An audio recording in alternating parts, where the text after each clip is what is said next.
Welcome back to News Geelong as we move into the world of Geelong sport and our very own Mitch Scoop Cleary. Thanks, Rollo. First up tonight in sport, Ian Nichols speaks with Geelong VFL captain Troy Selwood as the Cats prepare for their curtain raiser to tomorrow's AFL clash against North Ballarat at Simmons Stadium. First things first, Troy, the VFL, of course, Combine had a huge win over Tasmania. No surprise to you, I guess. Yeah, well, it's obviously it's a very strong competition, the VFL, and not only the AFL listed players that make up the VFL, but the guys who are off the senior lists that obviously are a key part of the VFL state team are really quality players, so they obviously played well over the weekend. Yeah, now in your case, you've got a bit of a niggling injury there. You've had the physio working on your back, I understand. Yeah, unfortunately last week when we had the bye, I took part with a bit of training with some of our AFL listed boys on Friday, and somehow I've pinched a nerve in my back, so I'm just walking around a bit upright at the moment and a bit like a robot, so in a little bit of doubt for this weekend, but look, hopefully it doesn't keep me out for too long. Well, I've heard you say during your tips that you're playing a curtain race at 10 a.m. It's got like the good old days when the under-19s used to kick the dew off the ground, eh? It is. It definitely is kicking the dew off the grass, and we love playing the curtain raiser games. We're probably the only AFL side that are able to play before their senior team, and not only is it a great chance for Geelong fans to watch the young kids in action, but at the same time we love having our kids playing in front of a big crowd, playing on AFL-sized grounds, getting used to Simmons Stadium. So it's a fantastic opportunity for all the kids in the Bendigo Bank Cats. Yeah, it is. And you're sitting in 7th spot on the ladder at the moment, 16 points, sort of right in between, right stuck in the middle. Obviously you want to go forward from here. Yeah, look, we think we've had a really positive start to the year. It's a really even competition, the VFL. Like, with injuries and ins and outs, sides can all of a sudden be quite weak to quite strong. So we just need to prepare like we're playing at Port Melbourne each week, and that's what we're going to do from here on in. We unfortunately lost a really close one 2 weeks ago against Sandringham, so we just need to make sure that in the close games we're the ones that are getting on top in the end. Well, as you say, it depends very much on the selection table for the AFL as to who plays and who doesn't. But this will be interesting this weekend. North Ballarat, of course, not quite the light of previous years. Yeah, look, they're probably a little bit down this year, but at the same time they've still got a big core of what their premiership team was back in the day. Obviously there's Greg and Sewell and all those guys. So, and I know that I think it's Mark Gregg's 200th game this week, so they're obviously going to be up and about for that game as well. So never be taken lightly, and look, it might even be interesting. Hopefully we don't see Aaron Stephenson in our VFL side, but even if he had to, he'd be up against his old side. Yeah, I didn't even want to have to think about that, but yeah, it's a possibility, of course, that he could be playing against North Ballarat. It is, and I don't think he's really trying to think about it as well. And he's been doing a really good job at AFL level. I think we're quite happy with the way 2 ruckmen are going at the moment, and allowing Trent West to play forward a little bit more. So hopefully we're seeing him playing the main game rather than the curtain raiser. Well, good luck, and I'm not sure how long you're going to be on the sidelines, but let's hope it's not for too long, Troy. Yeah, thank you very much. Cheers. Thanks, Troy. And here are my tips for GFL action round 7. Colac travels to Newtown and Sewell for a crucial match between two sides sitting outside the top 5. I'm going to tip Newtown and Sewell in a tight one over the Tigers. In other matches, I'm going to take my St Mary's to beat South Barwon, Leopold to be too good at home to Grovedale, St Albans to keep its winning streak alive against Geelong West St Peters, Bell Park over North Shore, and on Sunday, St Joey's to be too strong for Lara.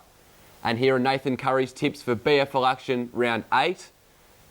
In a close round, he's going to tip Geelong Amateurs to beat Anglesea, his Drysdale Hawks to beat Torquay in a close match, Barwon Heads too strong for Newcombe, Ocean Grove at home in the match of the round against Queenscliff, and Mottawarri to be too strong for Port Arlington. Now it's over to you, Grubby. Thanks, Mitch, and g'day viewers. Welcome to Grubby's tips for round 8 in the WRFL. We'll go for Altona to beat Deer Park, Port Colts to be too good for Sunshine, Albion to knock off Sunshine Heights, Spotswood again too good for Hoppers Crossing, and St Albans to beat North Footscray. Moving down to the GDFL, which is still in round 7, we'll go for Thompson to beat Inverleigh, East Geelong to beat Corio, Bellpost Hill to be too strong for Geelong West, Anarchy to beat Belmont, Werribee over Winchelsea, and in the match of the round out of Victoria Park, Bannockburn just too good for North Geelong. Thanks very much, and we'll see you next week. Over to you, Troy.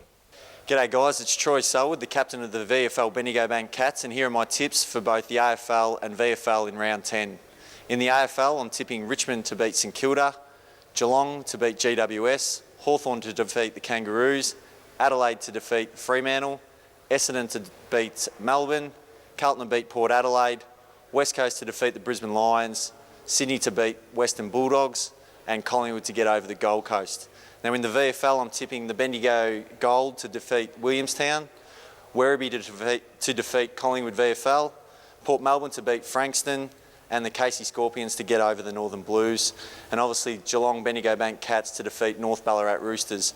We're playing our game this week as a curtain raiser before the AFL Geelong v GWS game, starting at 10 a.m. at Simmons Stadium, so we hope to see you there. Cheers. Thank you, Troy. Colac and District Footy League tips for round 8. Forest over Colac Imperials. Lawn to beat Illawarra Biak. Simpson will take a win over Otway Districts. Apollo Bay at home over South Colac. And Alvey at the Saucer to beat Birregurra. West Eagles have the bye. And now for all the weather expected for Geelong and the Surf Coast over the next 6 days, let's look at the week ahead. Tomorrow is the first Saturday of winter, and it will be cloudy with isolated showers on the Surf Coast during the afternoon and evening, extending throughout the region later in the evening, that is all around Geelong, with a top of 15. While on Sunday it will be partly cloudy with isolated showers continuing and a top of 14. Monday will be cloudy with some isolated showers and a top of 14, while Tuesday will be partly cloudy with isolated showers and also a top of 14.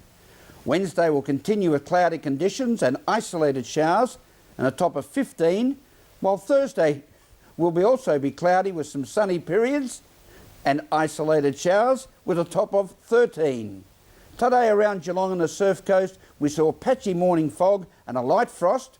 Good to harvest the pumpkins now. Followed by a mostly sunny day, we reached a top of 17. That's the weather outlook for Geelong and the Surf Coast. Thank you for joining us on News Geelong. Don't touch that remote, for coming up is Daryl Pittman and the boys and Local Footy Show. And to start your day in a very special way, join the girls from the Geelong and District Footy Show at 8 a.m. in the morning, and then followed with the host with the most, Big Dick Philpott, and that grub from Werribee they call Grubby in the Geelong and District Footy League show. And then in the afternoon it's your regular radio coverage on the Pulse 94.7 FM in the Geelong and District Football League match of the day from Victoria Park out at Bannockburn as they take on North Geelong, and in the Geelong Football League on Vision Australia Radio 99.5 FM, the Newtown and Jewel Leaguers take on Colac, direct and exclusive from Elderslie Reserve, as local footy is real footy. So remember to take your time and smell the flowers. From all the team at News Geelong, enjoy the rest of the evening, have a safe and enjoyable weekend, and a very good night.